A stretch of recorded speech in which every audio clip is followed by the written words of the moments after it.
New tonight, the results of an audit reviewing how Utah's Division of Child and Family Services has handled complaints about drug testing.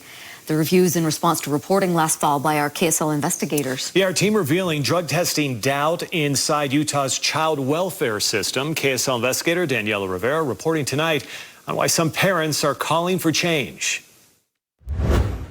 There's no explanation for it. Confusing. There just really wasn't, because I didn't get high. And conflicting. I've been trying to fight this ever since, and it's just not fair. Drug test results. Morisha Quintana and Joshua Johnson have an open case with Utah's Division of Child and Family Services. They're working to overcome addiction and earn back full custody of their son. They called the KSL investigators to Price, Utah, after they received results from court-ordered drug tests that they believe are wrong. I've been messing up my whole life. I have no problem admitting when I mess up.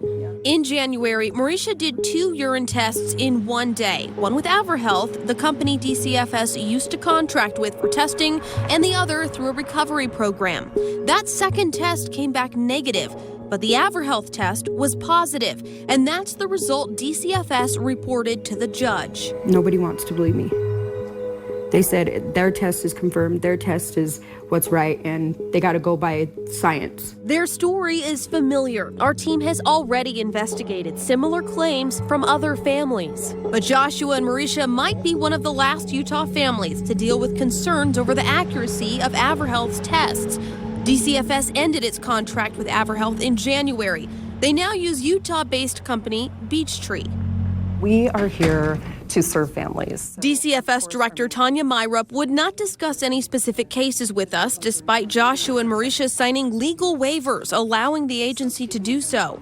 But Myrup did share the results of a recent audit the agency conducted after we started asking questions. The audit looked at drug testing related complaints filed with the Office of the Child Protection Ombudsman during the 2.5 years it contracted with AverHealth. The agency wouldn't share how many complaints were reviewed for the audit, citing privacy concerns. They would only say they reviewed less than 50, and they said they didn't find any instances of inaccurate results. But judges have thrown out positive results in at least 2 other cases based on doubt raised over AverHealth results. If you have a concern about drug testing and a parent takes it to their attorney and we go before the court and we present all of the information from all sides and the judge makes a decision, I think that's really showing that the process works. The audit only looked at the complaints filed with the ombudsman, but Morisha and Joshua tell us they didn't even know that was an option. We asked, well, who do we go to? What do we do? Have they ever said, hey, you could go to the Office of the Child Ombudsman and you can make a complaint with them? Have they ever said anything like that? Nope. The audit doesn't capture cases like Morisha and Joshua's or the cases of other families who only raise their concerns with their caseworker, their attorney, or the courts. The Office of Child Protection Ombuds is just one avenue for complaints,